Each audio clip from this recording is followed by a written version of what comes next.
औज़ुबिल्लाहिमिनश्शैतानिर्रजीम बिस्मिल्लाहिर्रहमानिर्रहीम अस्सलामु अलैकुम वरहमतुल्लाहि वबरकातुहू। स्टूडेंट्स, आपको नूर स्कूल एंड कॉलेज के गूगल क्लासरूम में खुशामदीद कहते हैं। स्टूडेंट्स, आज हम बहर ओशन के मशकी सवालात की तरफ जा रहे हैं। इस चैप्टर का इख्तिताम हो चुका है। आप जैसे कि आप जानते हो कि हमारा यही क्राइटेरिया होता है कि एंड ऑफ चैप्टर हम लिंकेज करवाते हैं, इसके अहम सवालात को पूछते हैं।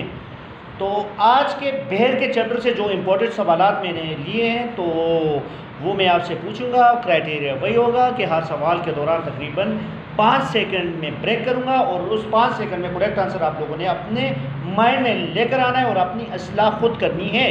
तो students, be ready for questions. Students, क्या आप जानते हैं दुनिया का सबसे बड़ा समंदर कौन सा है? दुनिया का सबसे बड़ा समंदर कौन सा है? इसका करेक्ट आंसर आपके माइंड में आई होप आया होगा। इसका करेक्ट आंसर है दुनिया का सबसे बड़ा समंदर, यानी रकबे के लिहाज से सबसे बड़ा समंदर बहरुल काहिल पैसिफिक ओशन है। ठीक है, ये रकबे के लिहाज से दुनिया का सबसे बड़ा समंदर है। नंबर 2, मद्दो जज़र।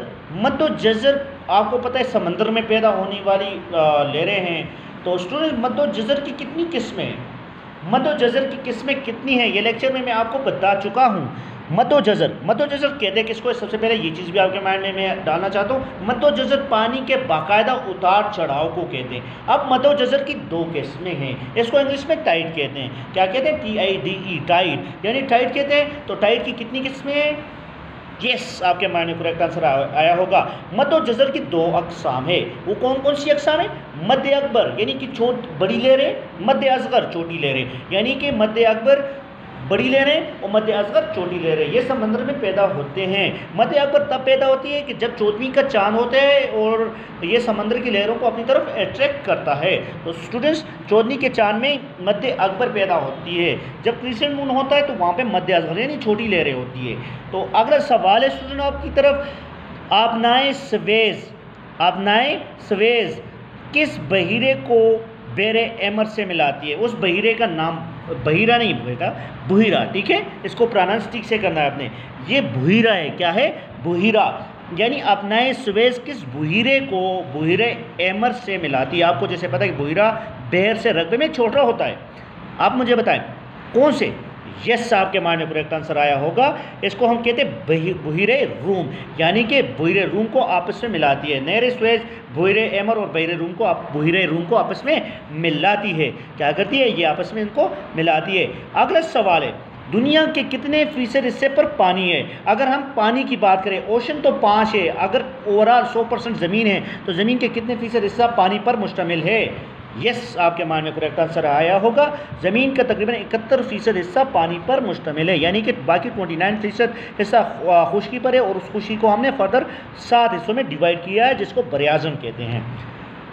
अगला सवाल है स्टूडेंट, खलीज किसे कहते हैं? खलीज किसे कहते हैं? खलीज आपको पता है बे, इंग्लिश में इसको बे कहते हैं। खलीज किसे कहते हैं? यस, आई थिंक आपके माइंड में करेक्ट आंसर आया होगा। खलीज पानी का वो किता जो खुश्की के अंदर चला गया, पानी का ऐसा किता जो खुश्की के अंदर चला गया हो उसे खलीज कहते हैं। इसकी बेहतरीन मिसाल खलीज बंगाल है, यानी बे ऑफ बंगाल है। तो स्टूडेंट, ये तो हमने लिंकेज के कुछ क्वेश्चन किए। अब हम इस चैप्टर के MCQs ब्लैंक्स टिक क्रॉस पर जाएंगे। तो बुक अपने पास रखें विद पेंसिल, ताकि आप जितने भी स्टेटमेंट हो तो वो आप करेक्ट आंसर उसका आप लगा सकें। तो अपनी किताबें ओपन कर लें स्टूडेंट्स। मशकी सवालात में स्टूडेंट सवाल नंबर 1 है, खाली जगह पुर करें। खाली जगह को हमने पुर करना है मुनासिब अल्फाज के साथ। जो मैंने किए हुए हैं आप लोगों को मैं समझा भी रहा हूँ, साथ में याद भी करवा रहा हूँ, और ये चीज़ कभी नहीं भूलना आप लोगों ने। अच्छा, यही MCQs हमारे शॉर्ट क्वेश्चन और लॉन्ग क्वेश्चन का हिस्सा भी बन सकते हैं। ठीक है, खाली जगह पुर करें। पानी के सबसे बड़े किताब को क्या कहते हैं? क्या कहते हैं? डैश कहते हैं। डैश कहते हैं। क्या कहते हैं? बेर कहते हैं। पानी के बड़े किताब को बेर कहते हैं। खुशी के बड़े किताब को क्या कहते हैं? उसको हम क्या कहते हैं? उसको हम बरियाज़म कहते हैं। ठीक है। नंबर 2, दुनिया का सबसे बड़ा समंदर डैश है। कौन सा है? बहरुल काहिल। बहरुल काहिल दुनिया का सबसे बड़ा समंदर है। दुनिया का सबसे बड़ा समंदर बहरुल काहिल है। दूसरा बैरोक्यानूस, तीसरा कौन सा? बहर हिंद, चौथा बहर मंजमत जुनूबी और चौथा बहर मंजमत शुमाली। ठीक है, ये 5 बेर दुनिया में मौजूद है। समंदर के पानी में बहुत ज़्यादा मकदार में क्या पाया जाता है? नमकियात, साल्ट पाया जाता है। ठीक है। दुनिया का तीसरा बड़ा समंदर, जैसे कि मैं बता चुका हूँ, दुनिया का तीसरा बड़ा समंदर बहरे हिंद है। और आपको बताऊँ कि ये वो समंदर है जो साल के 12 महीने तिजारत के लिए ओपन रहता है। मरियाना ट्रेंच जो फिलिपाइन में है स्टूडेंट्स, मरियाना ट्रेंच फिलिपाइन में, कहाँ पर है? फिलिपाइन में।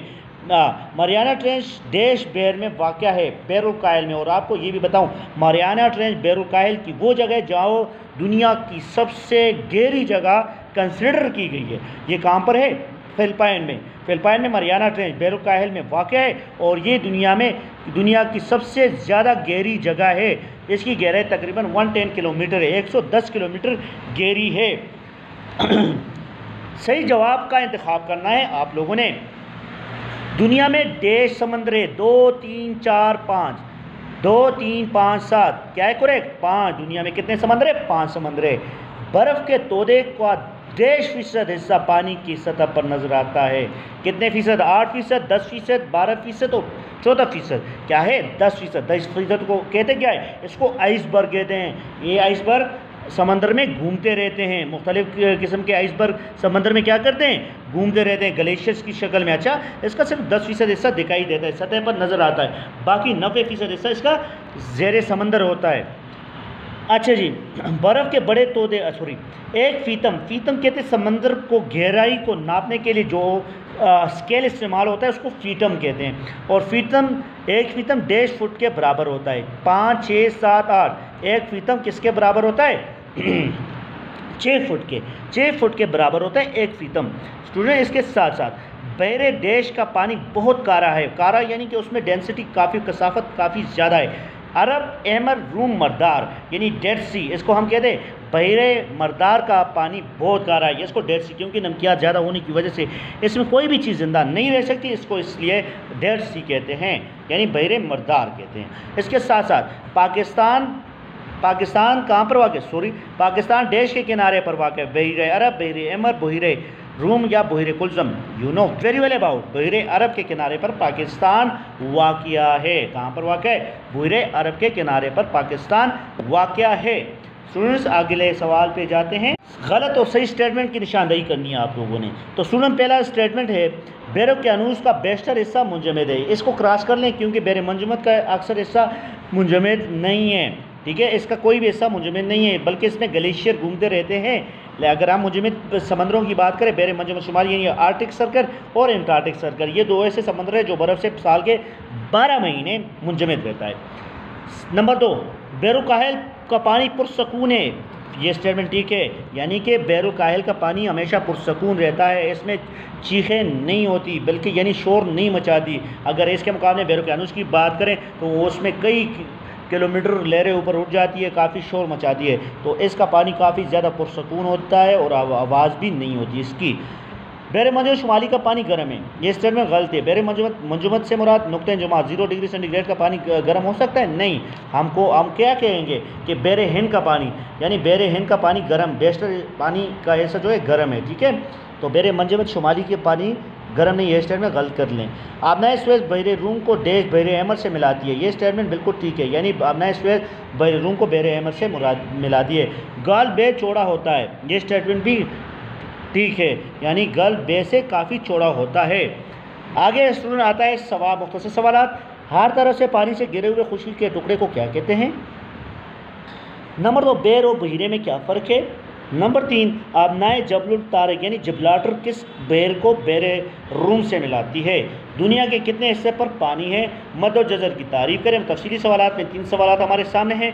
एक है समंदरी खसूसियात बयान करने हैं, समंदरी फ़र्श के ख़त ख़ाल की वज़ाहत करनी है, समंदरी हरकत की नौइयत और वजूहात पर पेश करना है। तो स्टूडेंट्स, अब मैं जो सवालात दोहराऊँगा ये उन बच्चों के लिए जो स्कूल से होमवर्क नहीं लेकर गए। जो बच्चे स्कूल से होमवर्क लेकर गए हैं तो वो काइंडली ऐसे करें कि वो अपने नोट से ही लिखें, और टेक क्लास आप लोगों ने किताब पर ही हल करने हैं, यानी वो इधर ही सॉल्व करके इसके इमेजेस मुझे लाजमी व्हाट्सएप करने हैं आप लोगों ने। तो स्टूडेंट, अब आते हैं शॉर्ट क्वेश्चन और लॉन्ग क्वेश्चन की तरफ। स्टूडेंट, चैप्टर नंबर 3 बहर ओशन, बाब नंबर 3 बहर ओशन। ओशन।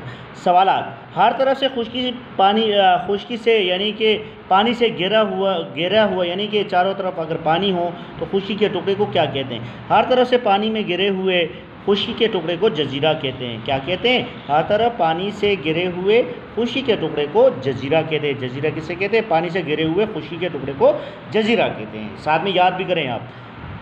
अच्छा, बेर और बहीरे में क्या फ़र्क है? सुन, बेर नमकीन पानी के सबसे बड़े क़ितात होते हैं, जबकि बहीरे बेरों से हुजूम में छोटे होते हैं और बेरों के हिस्से होते हैं। शुरू वन सेकेंड, यानी बहर बड़े होते हैं, बहीरे छोटे होते हैं। हालांकि ये बहर के ही हिस्से होते हैं लेकिन हुजूम में छोटे होते हैं। अबनाए जबल तारिक किस बेर को बहीरे रूम से मिलाती है? सुनो, अबनाए जबल तारिक बेरोक्यानूस को बेरे रूम से मिलाती है। बेरोक्यानूस को बेरे रूम से मिलाती है। दुनिया के कितने फ़ीसद हिस्से पर पानी है? दुनिया के कितने फ़ीसद हिस्से पर पानी है? दुनिया के 71% हिस्से पर पानी है, जो 5 हिस्सों में डिवाइडेड है। मदो जज़र से क्या मुराद है? अब ये भी बहुत अहम सवाल है अकॉर्डिंग टू एग्ज़ाम। तो स्टूडेंट, मदो जज़र किसे कहते हैं? समंदर में पानी के बाकायदा उतार चढ़ाव को मदो जज़र कहते हैं। पानी के बाकायदा उतार चढ़ाव को मदो जज़र कहते हैं। ये ज़मीन पर चांद की कशिश की वजह से पैदा होती है और इसकी 2 किस्में, एक को मद्दे अकबर कहते हैं, दूसरे को मद्दे असगर कहते हैं। मद्दे अकबर बड़ी लहरें, मद्दे असगर छोटी लहरों को कहा जाता है। तफसीली सवालात की तरफ जाते हैं। समंदरों की खसूसियात बयान करने। सबसे पहले बेर किसे कहते हैं? नमकीन पानी के सबसे बड़े क़ितात को बहर कहते हैं। दुनिया में कुल 5 बहर हैं जिनकी तफसील दर्ज झेल है। बैरुल काहिल की बात करें तो सुन, बैरुल काहिल या सुस समंदर दुनिया का सबसे बड़ा समंदर है। ये समंदर बरआज़म एशिया और ऑस्ट्रेलिया के मशरक़ में वाक़या है, यानी साहिल से लेकर बरआज़म शुमाली और जनूबी अमेरिका के मगरबी साहिल तक फैला हुआ है। इसका कुल रकबे की बात करें तो इसका कुल रकबा 15,55,57,999 मुरब्बा किलोमीटर के लगभग है। ठीक है। सबसे गहरा मकाम फ़िलिपाइन के करीब मरियाना ट्रेंच, जहां इसकी गहराई तकरीबन 11 किलोमीटर है। क्या है? 11 किलोमीटर। इसके साथ साथ बैरोक्यानूस की बात करें तो स्टूडेंट्स, अटलांटिक ओशन ये दुनिया का दूसरा बड़ा समंदर है। इसके मशरक़ में बरआज़म यूरोप और अफ्रीका और मगरब में बरआज़म शुमाली और जनूबी अमेरिका वाक़या है। इसकी सतही रकबा तकरीबन 7,67,62,000 मुरब्बा किलोमीटर है। जहाज़ रानी और समंदरी तिजारत के लिए ये दुनिया का सबसे मसरूफ़ तरीन समंदर है।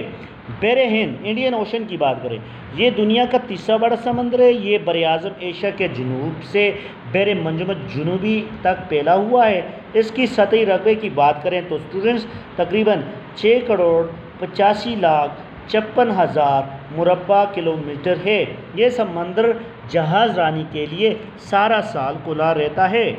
इसके साथ बहरे मंजमद जनूबी की बात करें तो स्टूडेंट ये समंदर बरआज़म जनूबी अमेरिका और ऑस्ट्रेलिया के जनूब से बरआज़म अंटार्कटिका तक फैला हुआ है। बहुत कम दर्जा हरारत की वजह से इसका ज़्यादातर हिस्सा मुंजमद रहता है। इस तक रसाई बहुत दुश्वार होती है क्योंकि ज़्यादा ग्लेशियर के होने की वजह से इस तक रसाई काफ़ी ज़्यादा मुश्किल हो जाती है। बहरे मंजमद जनूबी यानी आर्कटिक ओशन ये समंदर बरआज़म एशिया और यूरोप और शुमाली अमेरिका के शुमाल में कुतुब शुमाली के इर्द गिर्द वाक़या है। साल का ज़्यादातर हिस्सा इसका पानी मुंजमद रहता है, इसलिए इसे बहरे मंजमद कहते हैं। गर्मियों में बर्फ़ के पिघलने की वजह से बर्फ़ के बड़े बड़े तोड़े वजूद में आ जाते हैं। इसके बाद है समुद्री फ़र्श के खदोखाल बयान करना है। समुद्री फ़र्श की बात करें तो समुद्री फ़र्श के खदोखाल की वज़ाहत की बात करें तो समुद्री फ़र्श के खदोखाल, सबसे पहले समुद्री फ़र्श के खदोखाल की बात करें। सतह ज़मीन की तरह समुद्री फ़र्श भी नाहमवार होता है। इस पर नशेब व फराज मौजूद होते हैं। बाज़ मकामात पर गहराई कम और बाज़ मकामात पर गहराई ज़्यादा होती है। समंदर की तह में वसी व अरीज़ मैदान होते हैं जिस पर पहाड़ियाँ होती हैं। समुद्री फ़र्श के मजमूई खदोखाल मंदरज झेल है। अब इसकी बात करें तो बरआज़मी किनारे, समंदर के सबसे बैरूनी हिस्से को बरआज़मी किनारे कहते हैं, जिसके मज़ीद मंदरज़ेल हिस्सों में तकसीम कर। बरआज़मी ज़ेर-ए-आब हिस्सा ये समंदर का इब्तिदाई हिस्सा होता है जो समंदर की सतह में बुलंदी या साहिली इलाकों के पस्त हो जाने में से वजूद में आते हैं। इसके साथ साथ स्टूडेंट्स बरआज़मी ढलान की बात करें तो ये समंदरी फ़र्श का दूसरा हिस्सा होता है जो बरआज़मी ज़ेर आब हिस्सा यानी निस्बतन ज़्यादा गहरा होता है। यहाँ पर ढलवान ज़्यादा तकरीबन उमूदी होते हैं और सतह पर ऊंच नीच पाए जाते हैं। बरआज़मी उठान की बात करें तो स्टूडेंट बरआज़मी ढलान के एन नीचे बरआज़मी उठान पाया जाता है। ये उठान दरअसल समंदरी फ़र्श के उबार होता है जो तयशुदा मवाद के साथ वजूद में आती है। तो स्टूडेंट्स समंदरी मैदान की बात करें तो समंदरी फ़र्श पर पाए जाने वाले मैदान को समंदरी मैदान कहते हैं। ये 3000 से 6000 मीटर की गहराई में पाए जाते हैं। समंदर की तह में 50% हिस्सा इन्हीं मैदानों पर मुश्तमिल है। इसके बाद स्टूडेंट आता है समंदरी पहाड़। समंदरी पहाड़ यानी समंदरी फ़र्श पर पाए जाने वाली पहाड़ी सिलसिलों को समंदरी पहाड़ कहते हैं। ये समंदरी फ़र्श के मुख्तलिफ हिस्सों में तकसीम करते हैं। आखिरी सवाल है समंदरी हरकत की नौइयत पर बहस करें। स्टूडेंट समंदरी हरकत की नौइयत की बात करें तो इसके कुछ वजूहात है। जिस वजूहात में समंदर का पानी मुसलसल हरकत करता रहता है। पानी की यह हरकत दोनों उफ़क़ी यानी ऊपर और नीचे समतों में होती है। उफ़क़ी हरकतों को लहरें कहते हैं और लहरें और रुएँ कहते हैं। जबकि बाकायदा उतार चढ़ाव वाली उमूदी हरकत को मद्दोजज़र कहते हैं। समंदरी पानी की हरकत की तफसील मंदरज झेल है। अगर हम इसकी तफसील की बात करें तो स्टूडेंट्स लहरों की बात करें तो स्टूडेंट लहरें हवाओं की वजह से पैदा होती है। जब हवाएं समंदर की सतह पर चलती हैं तो ये पानी को आगे की तरफ धकेलती है। पानी हवा से कुछ हर की तवानाई यानी हर की काइनेटिक एनर्जी हासिल करती है और पानी की हर की कुव्वत मुंतकिल कर देती है। बज़ाहिर लगता है कि लहरें आगे की तरफ होती है लेकिन हकीकत में पानी ऊपर नीचे होता है। तो स्टूडेंट मैंने यहाँ पे लिखा हुआ डायग्राम बनाए। आपने लहरों के डायग्राम भी बनाना है इस सवाल के साथ। बेरी रुएँ यानी कि ओशन करंट की बात करें तो स्टूडेंट्स समंदरी पानी के एक ख़ास सन में बाकायदगी के साथ हरकत के वो बेरी रुएँ कहते हैं। बेरी रुओं की गहराई और चौड़ाई मुख्तलिफ होती है और इनकी लंबाई हज़ारों किलोमीटर तक हो सकती है। ये तो थे शॉर्ट क्वेश्चन और लॉन्ग क्वेश्चन। आप लोगों ने खूबसूरत करके प्रेजेंटेशन देकर आप लोगों ने अपनी नीट कॉपियों पर खूबसूरत करके लिखना है। जिन बच्चों के पास मेरे नोट्स मौजूद हैं तो वो काइंडली ये बहर वाला चैप्टर उधर से ही लिख लें। अगर जिन बच्चों के पास नोट्स अवेलेबल नहीं है तो वो काइंडली क्या करें, वो ऐसे करें कि वो मेरे लेक्चर के पॉइंट्स को पास करें यानी मोबाइल से ही देके आप लोगों ने लिखने हैं। अच्छा जी, I think and I hope आपको अच्छे से समझ आई होगी और आप अच्छे से प्रेजेंटेशन देके लिख कर इसके इमेजेस मुझे सेंड करें। अल्लाह ने के बाद खुदा हाफिज़।